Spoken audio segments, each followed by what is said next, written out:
வணக்கம், நான் அனுப் Sony. Black ஹெட்லைன்ஸோட crime பேட்ரோலுக்கு இன்னைக்கு நான் உங்களை வரவேற்கிறேன். இன்றைய எபிசோட்ல நம்ம வாழ்ற வாழ்க்கை ஒரு லட்சியத்தை நோக்கி தான் பயணிக்கணும். ஆனா ஒரு அளவுக்கு மேல இருக்க லட்சியம் ஒரு பாய்சனஸ் ட்ரக். அதனால ஒருத்தர் தன்னோட சுய அறிவியை இழந்துறாரு.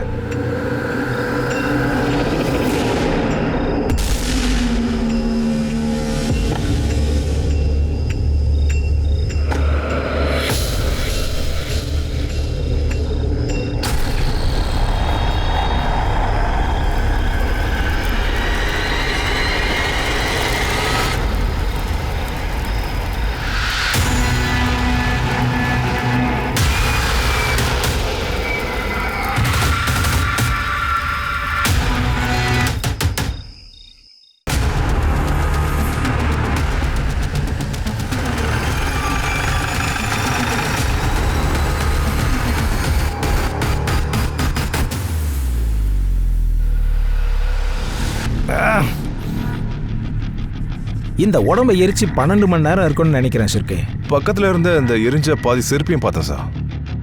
இந்த செருப்போட ஐட்டம் பார்க்கும்போது இது ஒரு பொண்ணோட பாடி மாதிரி இருக்கு. இந்த மாதிரி சாண்டல்ஸ்லாம் யங்ஸ்டர்ஸ் தான் சார் போடுவாங்க. சார், இந்த பாடி பக்கத்துல அந்த பெட்ரோல் கேனையும் பார்த்தேன். பாண்டே, இந்த லைட் ரூம் பக்கத்துல இருந்தது. இதுல ஃபிங்கர் பிரிண்ட் இருந்தா எடுத்து நெட்ல எந்த ஆதார் கார்டோட மேட்ச் ஆகுதுன்னு பாரு. Okay sir.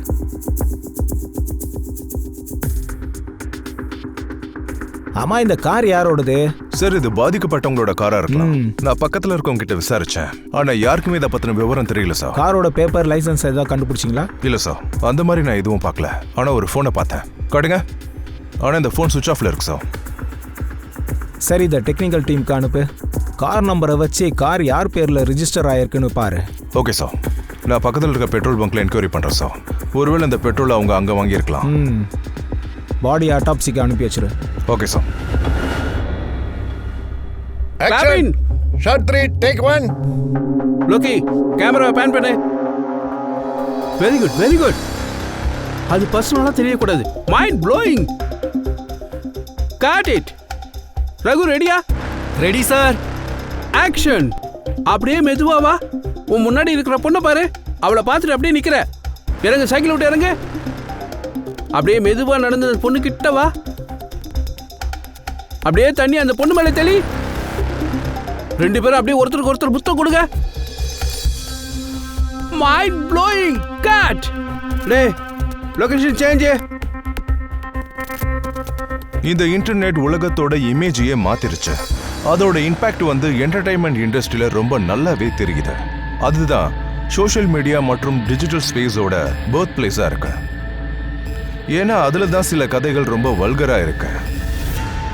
இந்த போர்ட்டல்ஸ்லாம் எவ்வளவு பப்ளிக்கா இருந்தாலும் ரொம்ப பர்சனலா ரீச் ஆகுது. இது நம்மளோட பர்சனல் ஸ்பேஸ்ல பாக்குறோம். அதாவது நம்ம மொபைல் போன்ல, லேப்டாப்ல.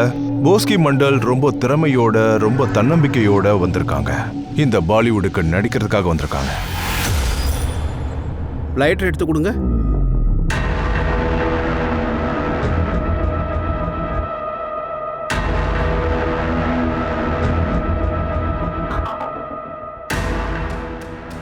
ரூபேஷ், என்னையா நீ காஸ்டிங் கோஆர்டினேட்டரா? என்ன மாதிரி பொண்ணு கூப்பிட்டு வந்திருக்க? ட்ரெஸ்ஸை கட்டுறது எல்லா பொண்ணுங்களும் செய்வாங்க. ஆனால் எனக்கு ஒரு நல்ல நடிகை தான் வேணும். சார், நான் உண்மையிலேயே ரொம்ப நல்ல நடிகை சார். எனக்கு ஆக்டிங், டான்சிங், சிங்கிங் எல்லாமே தெரியும் சார். நான் ஸ்கூல்ல இருக்கிற போதே டிராமாஸ்ல எல்லாம் ஆக்ட் பண்ணிருக்கேன் சார். நான் தான் ஃபர்ஸ்ட் பிரைஸ் வாங்கியிருக்கேன். இது பிரமாதமா இருக்க. இப்போ ஒன்று செய்யலாம். இப்போவே ஒரு ஆடிஷன் பண்ணிடலாம். நீ என்ன பயங்கரமா செடியூஸ் பண்ணணும். அதுல நான் உணர்ச்சி வசப்பட்டு என் ட்ரெஸ் எல்லாம் கழட்டணும். வா, ரெடியாவே. Rupesh, all the best. Rupesh sir, நில்லுங்க. நான் பெங்கால்ல இருந்து நடிகை ஆகிறதுக்காக வந்தேன். ப்ராஸ்டியூஷனுக்கு வரல. நான் என்னோட திறமையை கேமரா முன்னாடி காமிக்கிறேன். எந்த டைரக்டரோட பிட்லயும் இல்ல.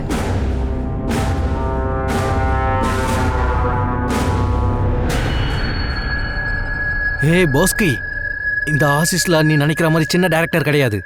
மொபைல் சீரியஸ் வேர்ல்டுல அவருக்கு ஒரு பெரிய நேம் இருக்கு. இங்க எல்லாருமே இப்படிதான் பேசுவாங்க. அப்புறம் நீ என்னவோ சொன்ன, நீ பெரிய ஹீரோயின் ஆகிறதுக்காக என்ன வேணாலும் செய்வேன்னு.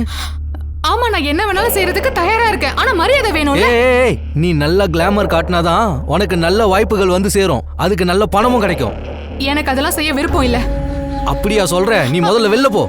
நான் நான் இங்க வந்தது உங்களை நம்பிதான். உங்களால என்னோட வீடு கிராமம் எல்லாத்தையும் விட்டுட்டு வந்திருக்கேன். இப்ப நான் எங்க போவேன்? அப்படின்னா நீ இப்பவே ஒரு முடிவெடு. சரி, நீ வெளியில போ. போ போன்றல்ல, போ.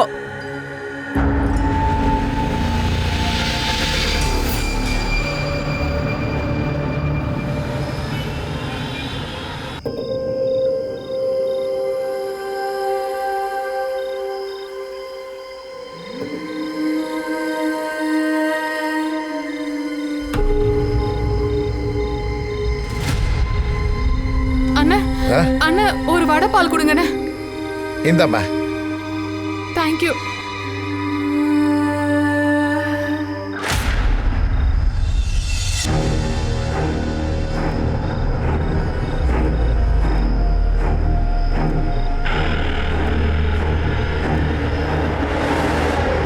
ஏய், இந்த பாரு பொண்ணு, பணத்தை கொடுத்துட்டு போ.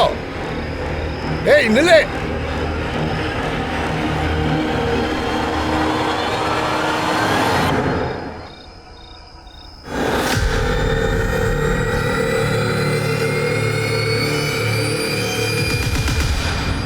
சார், நம்ம எரிஞ்சு போன இடத்துல ஒரு காரை பார்த்தோம்ல, அந்த கார் யாருதுன்றதை நான் கண்டுபிடிச்சேன் சார். அது சாலினி வாசன் சொல்லிட்டு ரிஜிஸ்டர் ஆயிருக்கு. ஆர்டிஓல இருந்து டாக்குமெண்ட் அனுப்பியிருக்காங்க. சார் கிரைம் சீன்ல எடுத்த ஃபிங்கர் பிரிண்ட்ஸ்லாம் வந்துருச்சு sir. Car, petrol can, mobile, அப்புறம் லைட்டர், அதுல இருக்கிறது ஒரே ஒருத்தரோட ஃபிங்கர் பிரிண்ட். ஆமா சார், அது எல்லாமே ஷாலினியோட ஃபிங்கர் பிரிண்ட்ஸ் தான் சார். நாங்க ஷாலினியோட டிரைவிங் லைசென்ஸ் வாங்க போகும்போது அதை நாங்க பயோமெட்ரிக்ஸ் வச்சு மேட்ச் பண்ணோம் சார். 100% மேட்ச் ஆகுது சார். அந்த சம்பவம் நடந்த அன்னைக்கு ஒரு பொண்ணு பெட்ரோல் பங்க்ல பெட்ரோல் வாங்கியிருக்கு. சிசிடிவில அந்த பொண்ணுடைய ஃபேஸ் நல்லா தெரியுது.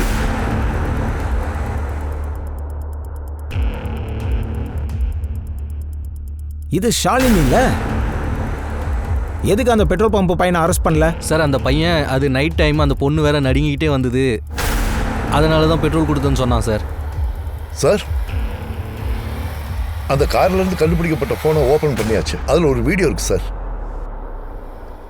மம்மி, சுமிதண்ணா போதும், தயவு செஞ்சு மன்னிச்சிருங்க. நான் போய் தற்கொலை பண்ணிக்க போறேன். யார் கையில என் போன் கிடைச்சாலும் ப்ளீஸ் போலீஸ் கிட்ட கொடுத்துருங்க.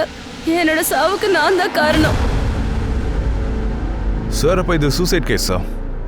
ரொம்ப simple sir. Shalini petrol bunk போயிருக்காங்க, பெட்ரோல் வாங்கியிருக்காங்க, அவங்க தனிமையான இடத்த தேடி போயிருக்காங்க, அங்கே வீடியோ எடுத்திருக்காங்க, வீடியோ எடுத்துட்டு காரில் வச்சிருக்காங்க. ஒருவேளை இப்படி தான் சார் நடந்திருக்கணும்.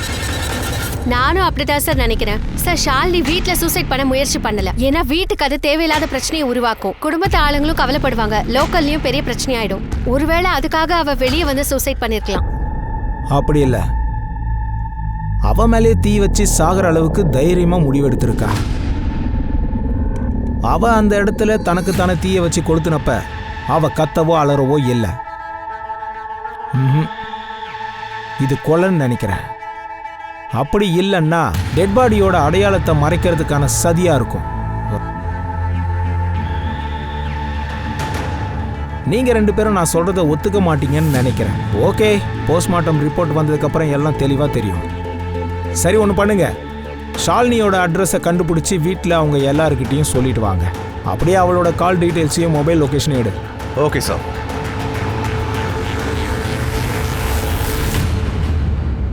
சார் சார், இது ஈஸியாக முடிக்க வேண்டிய கேஸ். இந்த கேஸில் செய்யறதுக்கு ஒன்றுமே கிடையாது. இந்த கொலை கேஸை பத்தி விவாதிச்ச பிறகு போலீஸ் டீமுக்குள்ளேயே ஒரு பெரிய பிரச்சனை உருவாக்கிட்டு இருந்தது. ஒரு பக்கத்துல அந்த பொண்ணு சூசைட் பண்ணிக்கிட்டு தான் நினைக்கிறாங்க, இன்னொரு பக்கம் என்ன நம்புறாங்கன்னா அந்த பொண்ணு கொலை பண்ணப்பட்டிருக்காங்க. எப்படியோ போலீஸ் இந்த கேஸ்ல இன்வெஸ்டிகேஷன் பண்ண ஆரம்பிச்சிட்டாங்க. இதுல போலீஸ்க்கு என்ன சவால்னா அந்த பொண்ணு யாருங்கிறது.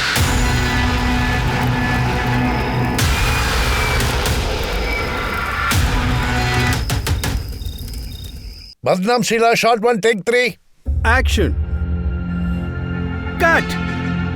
சிம்ரன், ஒரு நாளாவது உருப்படியான அசிஸ்டன்ட் டைரக்டர் வேலை பாரு. ஏன் மூஞ்சி ஏன் பாக்குற? நாம ஒன்றும் பக்தி படம்லாம் எடுக்க போறதில்ல. இந்த படத்தை உன் அப்பா, அண்ணன், அம்மா, நீ எல்லாரும் வேற வேற ரூம்ல உட்காந்து ஒரே நேரத்துல பார்க்க போறீங்க. உனக்கு புரியுதா? போய் ஹீரோயினோட ஸ்கர்ட்டை லைட்டா மேல தள்ளி விடுப்போ.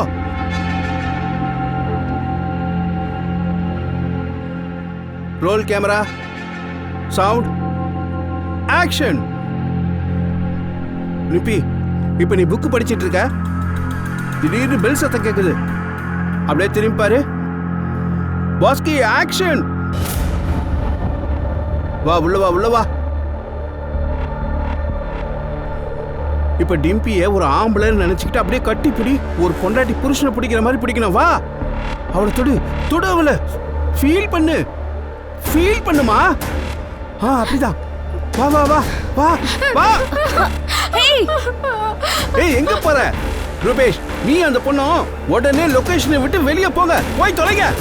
போகடா. வா. அக்கா, நான் இந்த மாதிரி ட்ரெஸ் எல்லாம் இது வரைக்கும் போட்டதே கிடையாது. என்னோட கிராமத்துக்காரங்களாம் என்னை பத்தி என்ன நினைப்பாங்க? அட, இதெல்லாம் எந்த டிவிலையும் வரப்போறது கிடையாது. இங்க பாரு, இந்த மாதிரி விலை உயர்ந்த ஸ்மார்ட் போன்ல மட்டும்தான் வரும்.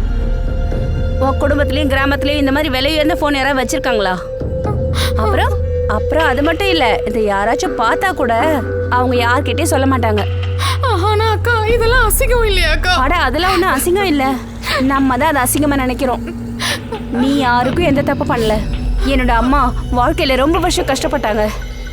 அதனாலதான் நான் இப்ப வெப் சீரிஸ்ல எல்லாம் பெரிய ஸ்டாரா இருக்கேன். அட, நீ எல்லாம் டைரக்டா இங்க வந்திருக்க. பணம் சம்பாரி, பேர் சம்பாரி. இல்லக்கா, அந்த மாதிரி பணம் எதுவும் எனக்கு வேணாம். அப்படின்னா நீ மும்பைல என்ன பண்ணுவ? சாப்பிடுறதுக்கு என்ன பண்ணுவ? எப்படி வாழ்வ? உன் குடும்பத்துல இருந்து பணம் அனுப்புவாங்களா என்ன? இல்ல, நான் வீட்டை விட்டு ஓடி வந்துட்டேன்க்கா. அவ இப்படி எல்லாம் சொன்னா கேட்க மாட்டா. என்னோட ஸ்டைல நான் அவளை எப்படி சரி பண்றேன்னு பாரு. சார், நான் அவகிட்ட எல்லாத்தையும் விலைக்கு சொல்றேன் சார். அவ செய்வா சார். நீ செய்வல்ல? சரியா? 10 நிமிஷம் டேக் 3 ஆக்ஷன். அப்படியே மெதுவா ஜூம் போ.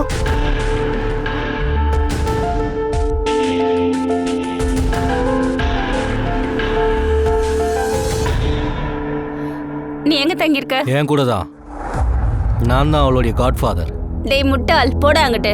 உனக்கெல்லாம் கமிஷன் தான் முக்கியம். பாஸ்கி, இப்போ உனக்கு வேலை கிடைச்சிருச்சு. உனக்கு கோஆர்டினேட்டர்லாம் தேவையில்லை. ஆனா இவன் வெளியில இருந்து ஏதாவது வேலை கொண்டு வந்தான்னா அப்படி செய். ஆனா அக்கா, இதெல்லாம் ரொம்ப தப்புல. அவர் என்ன விரும்புறாரு, அதனாலதான் எனக்கு இதெல்லாம் செஞ்சிட்டு இருக்காருக்கா. அவர் என்ன ஸ்டார் ஆக்கணும்னு நினைக்கிறாருக்கா. இந்த ரூபேஷா ஒன்னு ஸ்டார் ஆக்க போறனா? அவன் உன்னை நல்லா பயன்படுத்திக்குவான். ஃபியூச்சர்ல நீ பணம் சம்பாதிப்ப. அந்த பணத்தை அவன் நல்லா அனுபவிப்பான். அவன் காதல்ன்ற பேர்ல உன்னை சீரழிச்சிருவான். ஏய், நீ ரொம்ப பேசுற. நான் சரியான விஷயத்த தான் சொல்றேன். இந்த மும்பை ஃபில்ம் இண்டஸ்ட்ரியில இருக்க எல்லா ஆண்களும் எனக்கு தெரியும். பாஸ்கி, நீ என் கூட என் வீட்டுக்கு வந்துரு. ஏய், இங்க பாரு, நீ பண்றது எதுவுமே நல்லா இல்ல. பாஸ்கி, நீ அவ கூட போனா அப்புறம் நான் உன்னை மொத்தமா நாசம் பண்ணிடுவேன், பாத்துக்கோ. ஏய், இங்க பாரு, நீயே நாசமா போனவன். முதல்ல நீ சந்தோஷமாயிரு. இங்க இருந்து வெளியில போ. லேடிஸ் ரூம் குள்ளதுக்கு வர. வெளில போ, முதல்ல வெளில போ.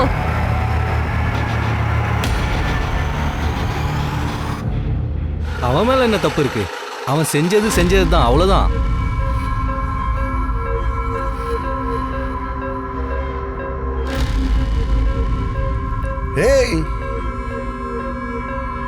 ஏய், பார்த்து ஜாக்கிரதை. அவங்க அம்மா தங்கச்சி கூட இருக்கா அவ. நீ உன் கூட யாரை கூட்டிட்டு வந்திருக்க? அது எதுக்கு உனக்கு? அவ இங்க தான் தங்குவா. நீங்க பண்றது தப்பான தொழில். இதுல இன்னொரு பொண்ணு அதுல தள்ள பாக்குறீங்களா? யார் அந்த பொண்ணு? பெரிய கடவுள் மாதிரி நடிக்காத. இப்ப வரைக்கும் நீ ஏன் காசுல தான் ட்ரெஸ் போட்டுக்கிட்டு சாப்பிட்டுக்கிட்டு இருக்க. இப்ப என்ன பெரிய ஹீரோ மாதிரி வந்துட்ட? சுயாஸ், நீ உன்னோட ரூமுக்கு போ. அவ அக்கா கூட இங்கே இருக்கட்டும். அவ இங்க தங்க கூடாது. அவளை உடனே இங்கிருந்து வெளியே போக சொல்லுங்க. ஏ பொண்ணு, வெளியே போ. நான் உன்னையும் உன்னுடைய வேலையும் வெறுக்கிறேன். நீ வெளியே போடா. போடா போடா வெளியே. நீ இந்த வீட்டுல இருக்க கூடாது.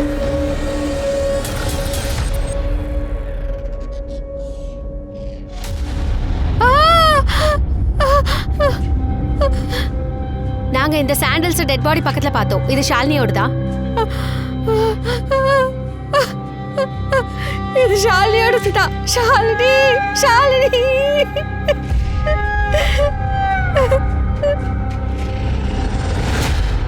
ஷாலினி ரொம்ப நாளா வீட்டுக்கு வரல. எதுக்காக நீங்க போலீஸ்ல கம்ப்ளைண்ட் கொடுக்கல? 6 மாசம் கழிச்சு இப்பதான் நாங்க எல்லாரும் ஒன்னா இருக்கோம். ஆனா திடீர்னு ஷாலினிக்கு என்ன ஆச்சுன்னு எனக்கு தெரியல. நான் உங்க கூட தங்குற மாதிரி இல்ல. எனக்கு தனி ஸ்பேஸ் வேணும். பக்கத்துலேயே ஒரு வீடு காலியா இருக்கு. அதை நான் வாடகைக்கு எடுத்திருக்கேன். நான் அங்கிருந்து என்னோட பேஷண்ட்ஸ்க்கு கவுன்சிலிங் பண்றேன். ஷாலினி, நான் இன்னும் உயிரோட தான் இருக்கேன். நாங்கெல்லாம் உன் கூட இருக்கும்போது தனியா இருக்கணும்ன்ற இது சரியா? நான் உங்க கூட தான் தங்குறேன், உங்க கூட தான் சாப்பிடுறேன். ஆனா நீங்கெல்லாம் எங்க போன, நீ யாரை பார்த்த, எங்க இருந்து வரேன்னு கேள்வி கேட்டுட்டு இருக்கீங்க. எனக்கு இந்த கேள்விகளால எரிச்சலா இருக்கு. இது போக எனக்கு ப்ரொஃபஷனல் ஸ்ட்ரெஸ் இருக்கு. ஒவ்வொருத்தவங்களோட பிரச்சனையை கேட்டு உங்களுக்கு அட்வைஸ் பண்றது ஈஸி நினைச்சீங்களா? ஷாலினி என்ன பண்ணா? சைக்காலஜிஸ்ட் மக்கள் சூசைட் பண்றத தடுக்கிறது தானே வேலையா இருக்கும். ஷாலினி அவங்களே சூசைட் பண்ணிட்டாங்களா? இல்லை உங்களை மாதிரி ஆட்கள் அவங்க இண்டிபெண்ட்டாக இருக்கிறதுலையோ இல்லை இண்டிபெண்ட்டாக யோசிக்கிறத விரும்பலையா? அது மட்டும் இல்லாமல் மக்கள் அவங்கள சூசைட் பண்ணிக்கிற அளவுக்கு மக்கள் ஸ்ட்ரெஸ் கொடுத்துருக்காங்க. அவங்க அந்த ஃப்ளாட்டில் வந்து தங்குனதுலேருந்து நாங்கள் அவங்கள அப்பப்போ சந்திப்போம். அது மட்டும் இல்லாமல் அவங்க அடிக்கடி சிட்டிக்கு வெளியே நடக்கிற செமினார்ஸ் கான்ஃபரன்ஸ்லாம் அட்டன் பண்ண போவாங்க. நான் என்ன நினச்சேன்னா அவங்க ஒருவேளை கான்பூர்லேயோ இல்லை நாக்பூர்லேயோ பூனாலேயோ இருக்காங்கன்னு நினச்சேன். நான் அவளோட ஃப்ளாட்டை பார்த்தாகணும். சரி வா, அப்ப நான் சரிங்க, கிளம்புறேன். நல்லது, வரேன். போயிட்டு வாங்க. அப்புறமா பார்க்கலாம். போலாமா? வா போலாம். ஜெய் ஸ்ரீ கிருஷ்ணா. ஜெய் ஸ்ரீ கிருஷ்ணா. பார்த்து பத்திரமா கூட்டிட்டு போயிட்டு வாங்க. அதான் நான் இருக்கேன்ல. சரி. அவர் அடுத்த மாசம் டிம்பியை வச்சு படம் எடுக்க போறாரு. அடுத்து வரும்போது நான் உன்னை பத்தி அவர்கிட்ட பேசுறேன்.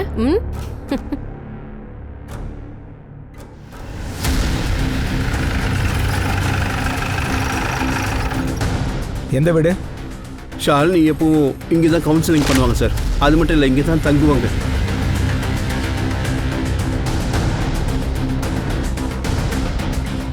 ஷிர்கே, ரூம் ஃபுல்லாக சர்ச் பண்ணுங்க.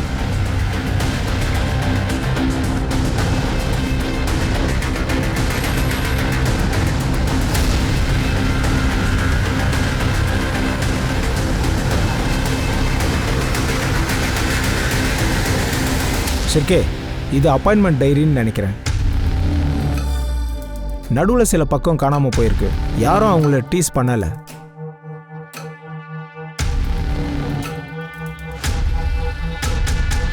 ஷிர்கே, ஷாலினி இந்த பேஜஸ்லலாம் எழுதியிருப்பான்னு நினைக்கிறேன். இதை பாரு, காணாமல் போன பேஜில் இருக்கிற ஹேண்ட் ரைட்டிங் நெக்ஸ்ட் பேஜ்லேயும் இருக்கு. நீ ஒன்று பண்ணு, இதை ஹேண்ட் ரைட்டிங் எக்ஸ்பர்ட்டுக்கு அனுப்பி செக் பண்ணு. பேரெல்லாம் ரெக்கவரி பண்ண முடியுமான்னு பாரு. சார், இந்த மிஸ்ஸிங் பேஜஸ்லாம் ஷாலினியோட சூசைடுக்கு முன்னாடி. அது சூசைட் கிடையாது, கொலை. நான் உறுதியாக சொல்கிறேன், இது ஒரு கொலை.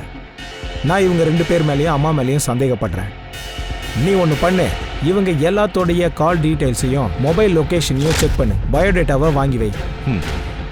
போஸ்ட்மார்ட்டம் ரிப்போர்ட் என்னாச்சு? நாளைக்கு ரெடி ஆகிடும் சார். இங்க பார், எனக்கு 6 மாசமாவே எந்த பேமெண்ட்டும் வரல. அதோட உனக்கும் வரல. இந்த மாதிரி சூழ்நிலைகள்ல நம்ம கொஞ்சம் புத்திசாலித்தனமா வேலை பார்க்கணும். அப்பதான் நம்ம குடும்பத்துக்கு நம்ம பணம் சேர்க்க முடியும். அதோட நாம அவங்களுக்கு எந்தவித கஷ்டமும் கொடுக்கவே கூடாது. இங்க ஏன் யாருமே வேலை பார்க்கறதுக்கு பேமெண்ட்டே கொடுக்க மாட்டாங்க? இது உன்னோட கிராமம் கிடையாது. நீங்க வாழணும்னா இந்த இண்டஸ்ட்ரிக்கு தகுந்த மாதிரி வாழ்ந்தாகணும். நீ பிசினஸ்ல இருக்கணும்னா இதெல்லாத்தையும் பண்ணிதான் ஆகணும். உனக்கு யார்கிட்ட இந்த பணம் கிடைக்கும்? வேலை கொடுக்கறவன்ட்டு இருந்து தானே. அதை டைரக்டரும் ப்ரொடியூசரும் தானே கொடுப்பாங்க. சரி, நான் அப்படின்னா அவங்கள போய் நேரா பார்க்குறேன். உண்மையிலே நல்ல வேலை செஞ்ச. பொறு, இத பாரு, இந்த ட்ரெஸ் நீ போட்டுட்டு போ. உனக்கு சீக்கிரம் வேலை கிடைக்கும்.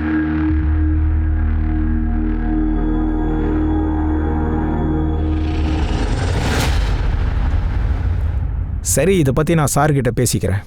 சார், ஷாலினியோட பிஎம் ரிப்போர்ட் வந்திருக்கு சார். மூச்சு குழாயோட எலும்பு உடஞ்சிருக்கு. லங்ஸில் ஸ்மோக்கோட ட்ரேசஸ் இருக்கு. So murder.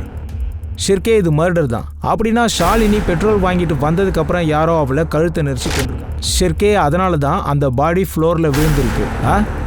இப்போ 4 ஸ்பூன் சுகர் போட்டு எனக்கு ஒரு டீ வாங்கிட்டு வா. ஆமாம் சார், உண்மைதான். ஆனால் அந்த பொண்ணோட வயிற்றுல 3 மாதம் கரு இருந்திருக்கே. சார், ஒருவேளை இதுதான் மர்டரோட மோட்டிவா? இருக்கலாம். அவள் பாய் ஃப்ரெண்டு கொலை பண்ணியிருக்கலாம். காரணம் அவளை கல்யாணம் பண்ணிக்க கூடாதுன்னு. இல்லைனா ஷாலினி பிரெக்னென்ட் ஆகி பாய் ஃப்ரெண்டை கல்யாணம் பண்ணிக்க சொல்லி ஓவராக அவனுக்கு ப்ரெஷர் கொடுத்துருக்கணும். அதனால. அப்படி இல்லைனா இது ஒரு கருணை கொலையாக கூட இருந்திருக்கலாம்.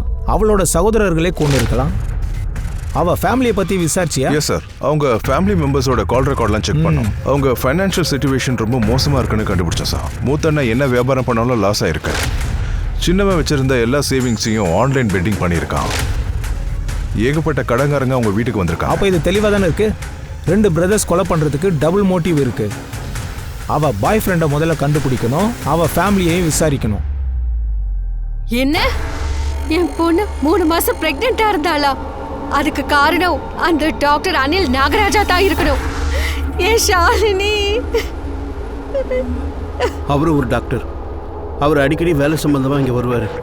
ஷாலினியை விட அவருக்கு 2 மடங்கு வயசு. அவளை கல்யாணம் பண்ணணும்னு ஆசைப்பட்டார். உண்மைதான் சார், நான் ஷாலினியை கல்யாணம் பண்ணிக்கிறதா இருந்தேன். அவளை உயிருக்குயிராக நேசித்தேன். அதுக்கப்புறமா தான் நான் உணர்ந்தேன் அவள் ஒரு சுயநலவாதி அப்படின்னு. கன்னிங்காவும் இருந்தான். அனில், நான் என்னோட கிளினிக்ல இருந்தே அந்த வேலையை செய்கிறேன். நான் இதே கிளினிக்ல இருந்து எல்லாத்துக்கும் கவுன்சிலிங் கொடுத்து அவங்களுக்கு நீங்கள் மருந்து எழுதி கொடுத்தீங்கன்னா நல்லா இருக்கும்ல? உண்மையிலேயே ரொம்ப நல்லா இருக்கும். என்னோட ஒர்க் லோடும் கொஞ்சம் ரெடியூஸ் ஆகும். அப்புறம் கிளினிக்கோட எக்ஸ்பென்சிவ் இருக்குல்ல, 2 பேருமே 50-50 ஷேர் பண்ணிக்கலாம். கிளினிக் செலவா? என்ன கிளினிக் செலவு? உங்களுக்கு நான் இருந்தேன்னா பிஸ்னஸ் நல்லா வளரும்ல? கிடையவே கிடையாது. இன்ஃபேக்ட் உன்னோட பேஷண்ட்ஸ் தான் வளருவாங்க. மை டியர், இது அமெரிக்கா கிடையாது, இது இந்தியா. அதனால இங்கே இருக்கிற பேஷண்ட்ஸ் கவுன்சிலிங் தவிர மருந்தை தான் விரும்புவாங்க. நாம வேணா ஒன்று பண்ணலாம். நீ சொல்கிற எல்லா கண்டிஷன்ஸையும் நான் ஒத்துக்கிறேன். அதுக்காக என்னை கல்யாணம் பண்ணிக்கோ. நாம ரிலேஷன்ஷிப்பில் இருப்போம். அதுக்கப்புறமா எந்தவித பணப்பிரச்சனையும் வராதுல்ல. என்னால் எல்லாம் செய்ய முடியும், ஆனால் கல்யாணம் பண்ண முடியாது. அவளோட நோக்கத்தை நான் நல்லா புரிஞ்சுக்கிட்டேன். என்ன அவள் முட்டாளாக்க தான் பார்த்துருக்கா. அப்படியா? நீங்கள் ஒன்றும் எங்களை முட்டாளாக்கலான்னு பார்க்குறீங்களா என்ன? நீங்கள் சொல்கிற எல்லா விஷயமே அப்படியே ஆப்போசிட்டாக இருக்குது. ஷாலினி உங்களை கல்யாணம் பண்ணுறதுக்கு நீங்கள் ஒரு சான்ஸ் கொடுத்துருக்கீங்க. அவள் ப்ரெக்னெண்ட்டாக இருக்கா, உங்களை கல்யாணம் பண்ணிக்க சொல்லியிருக்கா. நீங்கள் அவளை கொன்னுட்டீங்க. நீங்கள் எல்லாத்தையுமே பிளான் பண்ணியிருக்கீங்க. மக்கள் பார்த்தா இது சூசைட்னு நினைப்பாங்க. பாருங்க இன்ஸ்பெக்டர், நான் ஒன்றும் ஷாலினியை கொலை பண்ணல. அதோட நான் அவளை ப்ரெக்னெண்ட்டாகவும் ஆக்கலை. நான் கடந்த 6 மாசமாக அவளை சந்திக்கவே இல்லை. உங்களுக்கு சந்தேகம் இருந்தால் என் கால் ரெக்கார்ட்ஸை கூட செக் பண்ணிக்கோங்க. அதை நாங்கள் பார்த்துக்குறோம். அதே நேரத்தில் உங்கள் டிஎன்ஏ டெஸ்ட்டை கூட பண்ணுவோம். இவரை ஹாஸ்பிட்டலுக்கு கூட்டு போ.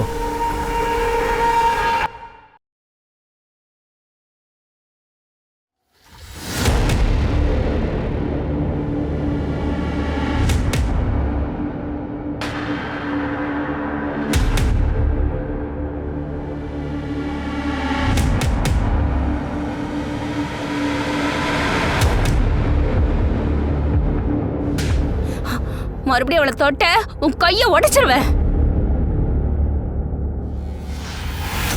Thank you sir.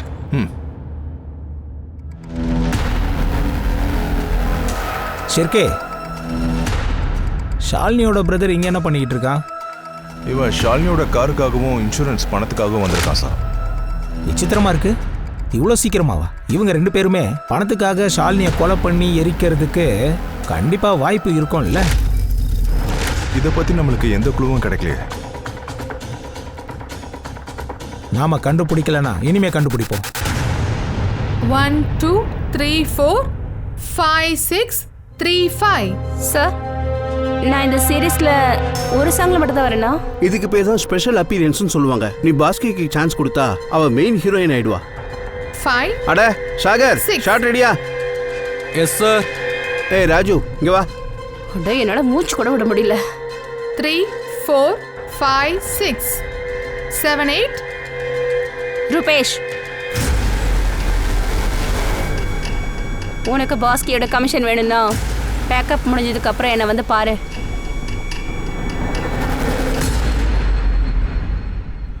அந்த சமயம் போஸ்கி அவளோட கனவுகளோட காம்ப்ரமைஸ் பண்ணிக்கிட்டா. அந்த உலகத்துல கிளாமர் இருக்கும்ட்டு. இப்போ மும்பைல எல்லா இடத்துலயும் கிளாமர் தான் அதிகம். அவளும் அந்த வாழ்க்கையில வாழ பழகிட்டா. அவளோட கிராமத்தை, அவளோட மொழியை, அவளோட மண் எல்லாத்தையும் விட்டு பாம்பேக்கு வந்து 6 மாசம் ஆகுது. ஆனா திடீர்னு அவ காணாம போறா. இந்த பொண்ணு பேர் என்ன சொன்னீங்க? போஸ்கி மண்டல். சார், இதை பாருங்க. அவங்க மொபைல் சீரியஸ்ல நடிக்கிறாங்களா? ஆமாம் சார், நான் கேஸ்டிங் டைரக்டர் சார். நான் தான் அவங்க வேலையை பார்த்துக்கிறேன். அவங்க உங்க கூட தான் தங்கியிருக்காங்களா? அவங்க வில்லேஜ்லேருந்து வந்தப்போ என் கூட தான் தங்கியிருந்தாங்க. அதுக்கப்புறம் ஆக்ட்ரஸ் டிம்பி கூட தான் அவங்க தங்கியிருந்தாங்க. ஒருவேளை உங்க கிராமத்துக்கு போயிருக்கலாம்ல? அதுக்கு வாய்ப்பே இல்லை சார். அவங்க வில்லேஜுக்கு போனாங்கன்னா அவங்க ஃபேமிலியில் ஏற்றுக்கவே மாட்டாங்க சார். அவங்க அங்கே போயிருக்க மாட்டாங்க சார். அவங்களுக்கு இங்கே நல்ல வேலை இருக்குது சார். டிம்பிட்ட அவங்க ஃப்ரெண்ட் எங்கன்னு கேட்டிங்களா? அவங்க வீட்டுக்கு போனேன் சார். அவங்க வீடும் பூட்டி தான் இருந்தது. அவங்க ஃபோன் எதுவுமே எடுக்கல சார். சார் இந்த பொண்ணு தான் போஸ்கி மண்டல். மொபைல் சீரியஸ்ல நடிக்கிறாங்க. அவங்க ஆளையும் காணும், ஃபோனும் சுவிட்ச் ஆஃப்ல இருக்கு. அவ சம்மந்தப்பட்ட எல்லாருக்கிட்டையும் நீ விசாரிச்சிருக்கே. அவங்க நம்பரை சர்வேலைன்ஸில் போடு. இந்த பொண்ணோட லொக்கேஷனையும் கால் டீட்டெயில்ஸையும் எடு. Okay sir. நீ எப்பவுமே ரொம்ப புத்திசாலித்தனமா நடந்துக்க. போலீஸ் போலீஸ் போலீஸ் வராங்க.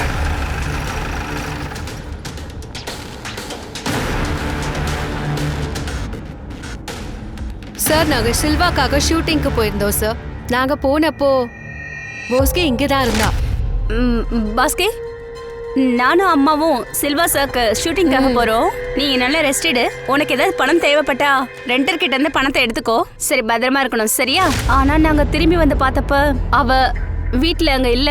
எங்க ஃபோன் கான்டாக்ட்ல இருக்கிற எல்லார்கிட்டயும் பாஸ்கியை பத்தி விசாரிச்சோம். அவளை பத்தி எதுவுமே கண்டுபிடிக்க முடியல. அப்புறம் ரூபேஷ் தான் சொன்னாரு அவ போலீஸ் ஸ்டேஷன் போயிருக்கான்னு. ஆஷிஷ் லாலோட புது மொபைல் சீரியஸ்ல பாஸ்கி மண்டல் டிம்பிளுக்கு பதிலா ரீப்ளேஸ் பண்ணிருக்காரு. எதுக்காக? அது சப்ஸ்கிரிப்ஷனுக்காக இந்த மாதிரி நியூஸ்லாம் போடத்தான் சார் செய்வாங்க. பாஸ்கி இந்த வீட்ல என் பொண்ணு மாதிரி தான் சார் இருந்தா. பொண்ணு மாதிரி இருந்தவங்க எதுக்கு டிம்பியை விட்டு போகணும்? இல்ல நீங்க ரெண்டு பேரும் சேர்ந்து அவளை எங்கேயாவது போக வச்சிட்டீங்களா என்ன? சார், நான் என்னோட ப்ரொடக்ஷன் அப்புறம் ஹோட்டல் அட்ரஸ் நம்பர் எல்லாம் கொடுக்குறேன் சார். நீங்க அங்க போய் விசாரிங்க சார். மேடம், நாங்க அதை கண்டுபிடிப்போம். அப்புறம் நீங்க இவங்ககிட்ட எல்லா டீட்டெயில்ஸும் வாங்கி வெரிஃபை பண்ணுங்க. வேற யாரெல்லாம் இந்த வீட்ல இருக்கா? என் பையன் சுயாஷ். அவன் எங்க? பாஸ்கி மண்டல் எங்க? அது எனக்கு தெரியாது சார். நான் என் ஃப்ரெண்ட்ஸோட சேர்ந்து நான் கணபதி பூஜைக்கு போயிட்டேன் சார். என் ஃப்ரெண்ட்ஸ் எல்லாம் வெளியே தான் சார் இருக்காங்க. நீங்கள் வேணா கேட்டு பாருங்க. நீங்க ரெண்டு பேரும் அந்த பொண்ணு கூட ஏதாவது சண்டை கிண்டை போட்டீங்களா? இல்ல இந்த லொக்காலிட்டியில யாராவது அந்த பொண்ணை கிட்னாப் பண்ணிட்டாங்களா? அப்படிலாம் இல்ல சார். இந்த லொக்காலிட்டிலாம் கொஞ்சம் வித்தியாசமா இருக்கும் சார். அப்படிலாம் யாரும் எதுவும் செய்ய மாட்டாங்க. அந்த பொண்ணோட ரூம் இது.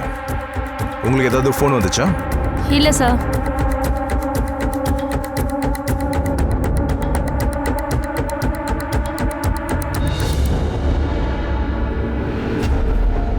கரடே சார், செக் பண்ணுங்க.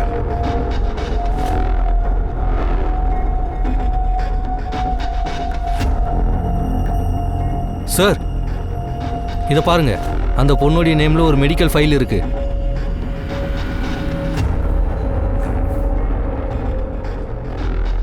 பாஸ்கிக்கு HIV பாசிட்டிவ் இருக்கா? எங்க கிட்ட இத பத்தி அவ சொல்லல. எனக்கு கூட அதை பத்தி தெரியாது சார். ஜெயின் சார். ஜெய்ஹிந்த். ஷாலினி கேஸில் ஏதாவது அப்டேட் ஆயிருக்கா? DNA ரிப்போர்ட்டும் ஹேண்ட் ரைட்டிங் எக்ஸ்பர்ட்டும் டீடைல்ஸ் அமைச்சிருக்காங்க சார். பாஸ்கி மண்டல் கேஸில் ஏதாவது அப்டேட் இருக்கா? சார், பாஸ்கி விஷயத்துல போனை கண்டுபிடிக்க முடியல. ஆனா உங்க கால் ரெக்கார்ட் ரொம்ப கிளியரா இருக்கு. ஆனா உங்க வீட்ல ஒரு பேத்தாலஜி ரிப்போர்ட்டை கண்டுபிடிச்சோம். அதுல பாஸ்கிக்கு HIV பாசிட்டிவ்னு வந்திருக்கு. அப்படியா? அதனாலதான் அவ எங்கேயாவது போயிருக்கணும்னு நினைக்கிறேன் சார். நேட்டிவ் பிளேஸ் எங்கன்னு விசாரிச்சு? ஆமா சார், வெஸ்ட் பெங்கால்ல ஒரு லோக்கல் போலீஸை வச்சு விசாரிச்சோம். அவங்க பேரண்ட்ஸ் என்ன சொல்றாங்கன்னா, அவ வீட்டை விட்டு போனதுல இருந்து திரும்ப வீட்டுக்கும் வரலையா, அவ கால் பண்ணவும் இல்லையா சார். ஷிர்கே ஒன்று பண்ணு. அவளோட கனெக்ஷனில் இருக்க எல்லாரோட கால் டேட்டாஸையும் நீ செக் பண்ணு. எல்லாரையும் விசாரி. நாங்கள் பாஸ்கியோட கால் ரெக்கார்டு எல்லாத்தையும் செக் பண்ணோம். நீங்களும் பாஸ்கியும் ஃபோனில் ரொம்ப நேரம் பேசுகிறதா தெரிஞ்சது. இப்போ அவங்கள காணோம். இப்போ அவங்க எங்கே இருக்காங்கன்னு உங்களுக்கு தெரியுமா? சார், அவங்க எங்கே போகிறாங்கன்னு எனக்கு தெரியாது. நான் உங்ககிட்ட பேசணும், அவ்வளோதான். ஏன்னா நான் உங்களுடைய காட் ஃபாதர். அவங்களுக்கு ஆக்ட் பண்ணுறதுக்கு ஒரு சான்ஸ் கொடுத்தேன், அவ்வளோதான்.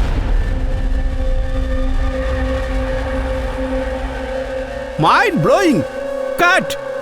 பிரமாதம். இப்படி பெர்ஃபார்ம் பண்ணுவேன்னு நான் எதிர்பார்க்கவே இல்லை. இன்னைக்கு உண்மையிலேயே நீ அசத்திட்ட. பிரமாதமா பண்ண. Thank you sir. சார், நீங்க ஒரு மசாலா காமெடி படம் பண்ணுங்க சார். நான் உங்களுக்கு அந்த படத்துல ஃப்ரீயாவே ஒர்க் பண்ணி தரேன் சார். ஆனா எனக்கு யாரும் அந்த மாதிரி படம்லாம் கொடுக்க போறா? அதனால நான் இந்த மாதிரி சீரியலுக்கு டைரக்டர் ஆயிட்டேன். உங்க மேல நீங்க நம்பிக்கை வைங்க சார். கண்டிப்பா நடக்கும் சார். அவ என்ன ரொம்ப மாத்தனா சார். நான் ஏன் அவளை காணாம அடிக்க போறேன்? சரி, இப்போ நீங்கள் போகலாம். தேவைப்பட்டா நான் மறுபடியும் உங்களை கூப்பிட்றேன். Okay sir. சார், பாஸ்கி வேலை செய்கிற இண்டஸ்ட்ரியில் எல்லாருமே பிரச்சனைக்குரிய ஆள்னு கொஞ்சம் கொஞ்சமாக எனக்கு டவுட் வந்திருக்கு சார். சார், அந்த டைரக்டர் லால் சில வருஷத்துக்கு முன்னாடி ஏகப்பட்ட ஹீரோயின்ஸ் அவன் மேலே கேஸ் கொடுத்துருக்காங்க. அது மட்டும் இல்லாமல் அந்த காஸ்டிங் டைரக்டர் அவன் 6 வருஷத்துக்கு முன்னாடி ப்ராஸ்டியூஷன் கேஸில் ஒன்று மாட்டியிருக்கான். அவனுக்கு எதிராக எந்த எவிடன்ஸும் இல்லாதனால அவன் ரிலீஸ் ஆயிருக்கான். அப்புறம் டிம்பி போஸ்கி பற்றி நிறைய வதந்திகள் இன்டர்நெட்டில் வந்துட்டு இருக்கு. டிம்பியோட பிரதர் சுயேஷ் அவனும் பிரச்சனைக்குரிய ஆள் தான். அவனோட ஃப்ரெண்ட்ஸும் அப்படி தான் இருக்காங்க. ஆனால் ஷிர்கே அவங்களுக்கு எதிராக நம்மக்கிட்ட எந்த சாலிட் எவிடன்ஸும் இல்லை. அதுவும் இல்லாமல் அந்த பாஸ்கியை பற்றி தெரிஞ்சுக்கணுன்னா சார் சார் போஸ்கியோட சோஷியல் மீடியா அக்கவுண்ட் ஓபன் ஆயிடுச்சு சார். சார் இங்க பாருங்க, அவ மும்பைக்கு வரதுக்கு முன்னாடி காஸ்டிங் கோஆர்டினேட்டர் ரூபேஷை அவ காண்டாக்ட் பண்ணிருக்கான். அப்புறம் இதை பாருங்க சார், அப்புறம் அவங்க ஊர்க்காரன் ஒருத்தனும் இருக்கான், விதான் பந்து. அவனும் இங்க மும்பைல தான் இருக்கான். சார் நான் அவனை காண்டாக்ட் பண்ணேன். அவன் இப்போ ஊர்ல இருக்கான். திரும்பி வந்ததும் காண்டாக்ட் பண்றேன்னு சொல்லியிருக்கான்.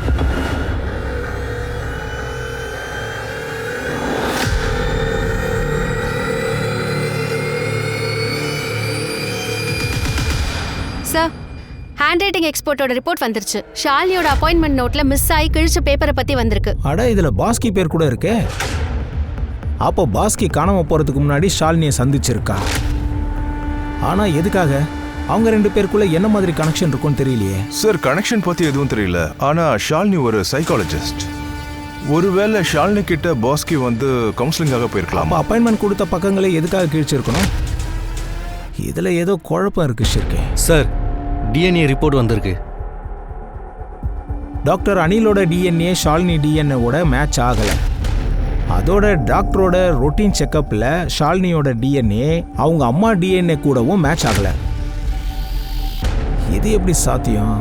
அதுக்குள்ளே நீங்கள் 2 பேர் இது ஈஸியான கேஸுன்னு சொன்னீங்க. ஷாலினி சூசைட் பண்ணிக்கிட்டான்னு. இது சாதாரண கேஸ் இல்லை. இந்த கேஸில் நம்ம வேற விதமாக தான் யோசிக்கணும்.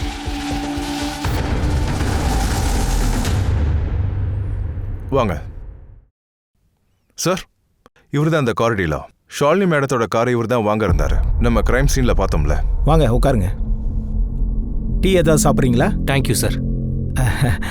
இங்கே பாருங்க, ஏற்கனவே எல்லாமே முடிஞ்சு போச்சு. அதாவது ஷாலினியோட பிரதர் எல்லா டாக்குமெண்ட்ஸையும் கொடுத்துட்டாரு. அதில் ஒரு சின்ன பிரச்சனை இருக்குது. இன்சூரன்ஸோட பேப்பர்ஸில் இருக்கிற சைன் ஷாலினியோட சைனில் மேட்ச் ஆகலை. யாராவது ஷாலினி பேப்பரில் சைன் பண்ணுறவங்க மாதிரி இருந்தாங்கன்னா எல்லா டாக்குமெண்ட்ஸும் கிளியர் ஆகிடும். இல்லைனா காரணமே இல்லாமல் இந்த கேஸு கோர்ட் வரைக்கும் போகும். சார் நான் மிஸ்டர் சுமித் கிட்ட கொஞ்சம் பேசணும் சார். ப்ளீஸ் ஏதாவது பண்ணுங்க.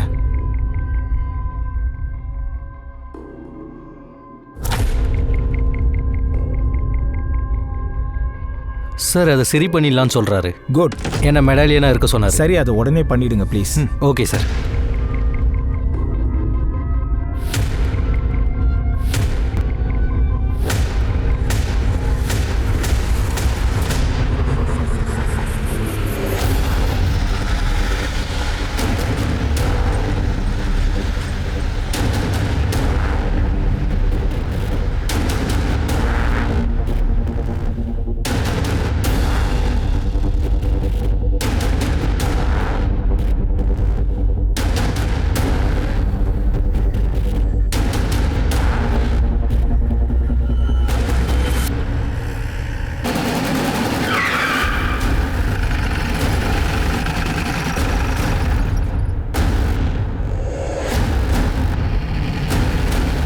இதை செக் பண்ணு.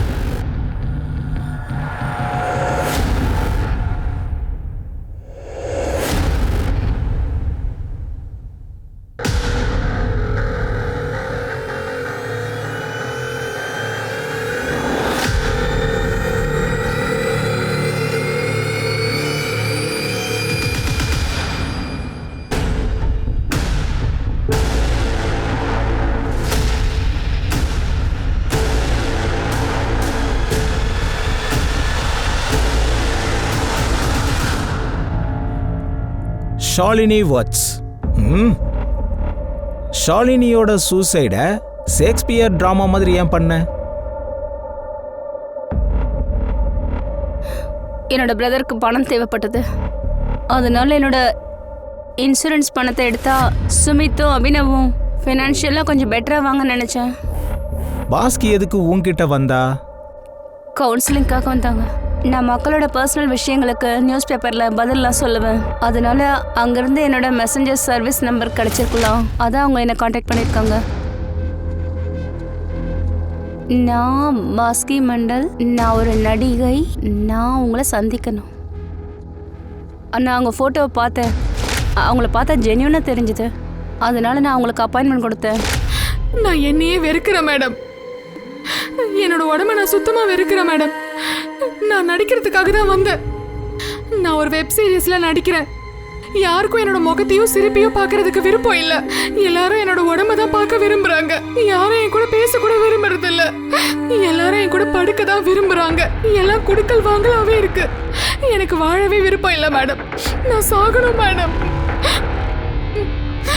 தண்ணி குடிங்க. பாஸ்கி, நீ அந்த மாதிரி ஆட்கள் எல்லாம் எதிர்த்து தைரியமா இருக்கணும். அதை பண்ண முடியாது மேடம். எல்லாருமே டீமோடு தான் இருக்காங்க. ஆமா, நான் சூசைட் பண்றதுக்கு முன்னாடி என்னை பத்தின எல்லா விஷயத்தையும் யார்கிட்டயா சொல்லணும்னு நினைச்சேன். அவங்க எனக்கு க்ளோஸா இருக்கணும், என்னை புரிஞ்சவங்களா இருக்கணும், என்னை ஜட்ஜ் பண்ணாதவங்களா இருக்கணும். உன்கிட்ட ஏதாவது சொன்னால? இல்ல. அவளுக்கு என்னாச்சு? என்ன அப்படி பார்க்காத, எனக்கு எல்லாம் தெரியும். நீ பேசுனா போதும். சார், அவங்க சாகணும்னாங்க. நான் அப்படிலாம் சாகாதீங்க, கொஞ்சம் பொறுங்கன்னு சொன்னேன். பாஸ்கி, நம்ம ஒன்று செய்யலாம்.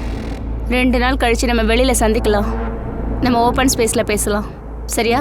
ஒன்று செய்யுங்க, 2 நாள் கழிச்சு 8 மணிக்கு என்னோட அட்ரஸ்க்கு வந்துடுங்க, சரியா? அதோட இந்த மருந்தை அது வரைக்கும் சாப்பிடுங்க. நான் உங்களை 5 மணிக்கு சந்திக்கிறேன், சரியா? சரிங்க மேடம். உங்களை எங்க சந்திக்கணும் மேடம்? இப்போ நான் அட்ரஸ் தரேன். அவங்கள நான் சாயங்காலம் 5:05க்கு கூப்பிட்டேன் சார்.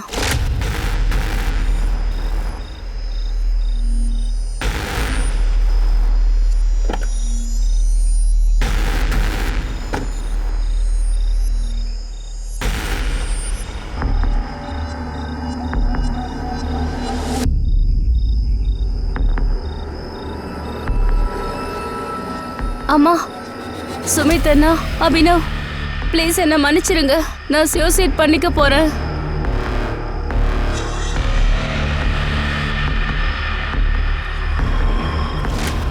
பிரமாதம். அப்ப நீ பாஸ்கியை கொல்லல. எங்ககிட்ட அவ போஸ்ட்மார்ட்டம் ரிப்போர்ட் இருக்கு. அவ வயித்துல ஒண்ணுமே இல்லை. நீ கொடுத்த சரக்கால அவ சாகல. என்ன? அது எப்படி சாத்தியம்? நான் பாஸ்கிக்கு கொடுத்த டோஸ் ரொம்ப ஹெவியான டோஸ். அவன் நிச்சயம் செத்திருக்கணும். நீ கொடுத்த மருந்த சாப்பிட்றதுக்கு முன்னாடி அவளை யாரோ கழுத்தை நெரிச்சு கொலை பண்ணியிருக்காங்க. அவளோட மூச்சு குழாய் உடஞ்சிருக்குன்னு போஸ்ட்மார்ட்டம் ரிப்போர்ட்ல இருக்கு. அப்படின்னா பாடி எரிஞ்சிருக்குன்னு சொன்னீங்க. நான் எதுவும் பண்ணலையே. இருந்தாலும் உன்னை நாங்க அரெஸ்ட் பண்ணுவோம். போலீஸ் நியாயமா நடந்துகிட்டதுனாலையும் போஸ்ட்மார்ட்டம் ரிப்போர்ட் கரெக்டா இருந்ததுனாலையும் டாக்டர் ஷாலினி அதுல இருந்து தப்பிச்சிட்டாங்க. ஆனா அவங்க ஆதாரத்தை அழிச்ச குற்றத்துக்காக அவங்கள போலீஸ் கஸ்டடியில வச்சிருக்காங்க. பாஸ்கியோட கேங்க பத்தி போலீஸ் கிட்ட ஒரு லிஸ்ட் ஆஃப் கொஸ்டின்ஸே இருக்கு. போஸ்கி எதுக்காக சூசைட் பண்ணணும்? இதுல யார் தான் குற்றவாளி? யார் அவங்கள சூசைட் பண்றதுக்கு தூண்டினாங்க? அவங்க சூசைட் பண்றதுக்கு முன்னாடி யார் அவங்கள கொன்னது? போலீஸ் இந்த கேஸ புது வழியில இன்வெஸ்டிகேஷன் பண்ண ஆரம்பிச்சாங்க. போஸ்கி சம்பந்தப்பட்ட எல்லா விஷயங்களையும் அவங்க சந்தேக கண்ணோட்டத்தோட தான் பார்க்க ஆரம்பிச்சாங்க. சார், போஸ்கி கிராமத்தை சேர்ந்த விதான் வந்து மும்பை வந்திருக்கான் சார். நான் அவனை ஸ்டேஷன் கூட்டிட்டு வந்திருக்கேன். சார், பாஸ்கி மும்பைக்கு வரதுக்கு முன்னாடி சோஷியல் மீடியா மெசஞ்சரில் என்னை காண்டாக்ட் பண்ணாங்க. அதுக்கப்புறம் மெசஞ்சர் கால்லையே ஃபோன் பண்ணாங்க. ஹலோ விதான் பிரதர், எப்படி இருக்கீங்க? நீங்க உதவி பண்ண விரும்புறீங்களா? பிரதர், நான் சினிமாவில் நடிக்கணும்னு ஆசைப்படுறேன். அதனால மும்பைக்கு வரேன். அட, நல்ல விஷயம். உடனே வாங்க. என்னால் முடிஞ்ச உதவியை நான் உங்களுக்கு செய்கிறேன். பிரதர், நான் மும்பை வந்தனா எனக்கு அங்கே தங்க இடம் ஏற்பாடு பண்ண முடியுமா? அட, நானே பசங்க கூட தான் ரூமில் தங்கியிருக்கேன். நீங்கள் இன்டர்நெட்டில் ட்ரை பண்ணுங்க. நிறைய பொண்ணுங்க குரூப்ஸ் இருக்கு. நீங்கள் கண்டிப்பாக பேயிங் கெஸ்ட்டாக அங்கே தங்கலாம். சரி பிரதர். அதுக்கப்புறம் அவங்க என்னை காண்டாக்ட் பண்ணவே இல்லை. ஆனால் நான் ஒரு நாள் அவங்கள மார்க்கெட்டில் பார்த்தேன். ஏய் பொண்ணே, நில்லு, பணத்தை கொடுத்துட்டு போ. ஏய்,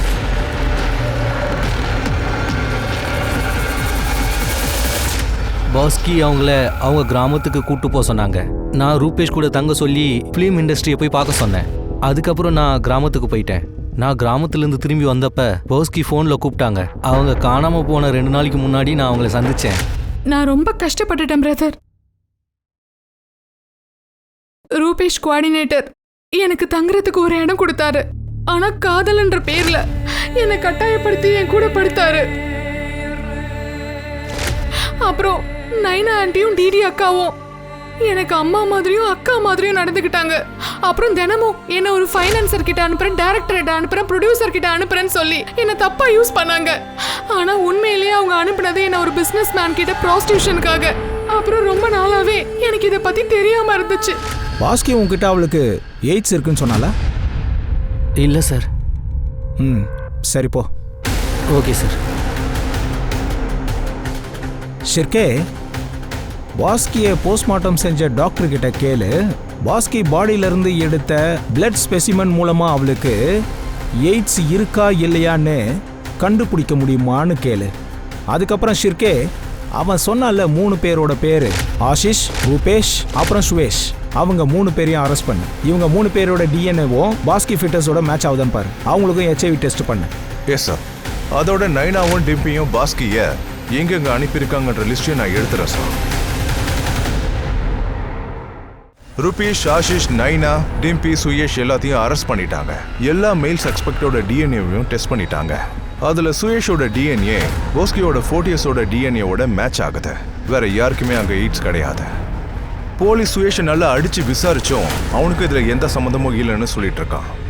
போலீஸ் நைனாவையும் டிம்பியும் விசாரிச்சாங்க. அப்புறம் போஸ்கே யார் யார்கிட்டலாம் அமிச்சாங்கன்ற லிஸ்ட்டையும் அவங்க விசாரிச்சாங்க. இதுக்கு யாருமே முன்னாடி வரல. இதுக்கு முன்னாடி சொல்லணும்னு வந்தவங்களும் சொல்ல மறுத்துட்டாங்க. சார், இதோட 4வது ஸ்பூன் சார். அட, ஒரு கேண்டில் பற்ற வைக்க 4 ஸ்பூன் சுகர் இருந்தாலே போதும். புரியுதா? சார், இப்படியே குடிச்சா என்ன ஆகுது? சார், பாஸ்கி மர்டர்ல கிரைம் சீன்ல நடந்த டேட்டாவை பத்தி படிச்சிட்டு இருந்தேன். அதுல இந்த நம்பர் இருந்தது. டிம்பியோட கால் ரெக்கார்ட்ஸும் கிடைச்சது. அது யாருன்னு கண்டுபிடி, ஸ்டேஷனுக்கு வர சொல்லு. நீ ஒரு வேலை பண்ணு, டிம்பி கிட்ட அந்த நம்பரை பத்தி விசாரிங்க. Okay sir. சார், அந்த ஆளால வர முடியாது. நம்ம தான் போய் சந்திக்கணும்.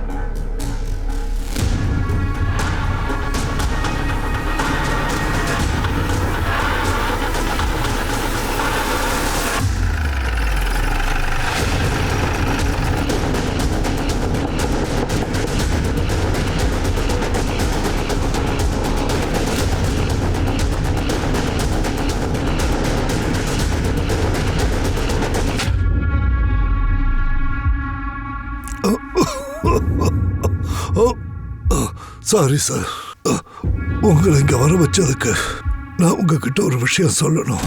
இந்த கண்டிஷன்ல யாரும் போய் சொல்ல மாட்டாங்க சார். பாஸ்கிய கொலை பண்ணது நான் தான்.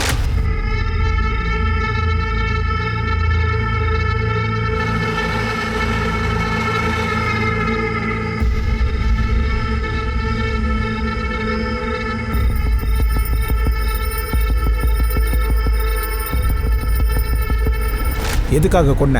காரணம் என்னன்னா, போஸ்கிய பத்தின உண்மையை நைனா கிட்ட சொல்லிட்டா. அதனால தான் எனக்கு எய்ட்ஸ் வந்தது. எப்படி பாஸ்கிக்கு எய்ட்ஸ் இருக்குன்னு அவ்வளோ உறுதியா சொல்ற? ஏன்னா டிம்பி பாஸ்கியோட லேப் ரிப்போர்ட் எல்லாம் எனக்கு காட்டினா. மேம், எனக்கு எய்ட்ஸ் இருக்கு, HIV பாசிட்டிவ் இருக்கு. நான் ரிப்போர்ட்ஸ் என் கைக்கு வந்து பார்த்தப்ப நான் ரொம்ப பயந்துட்டேன்.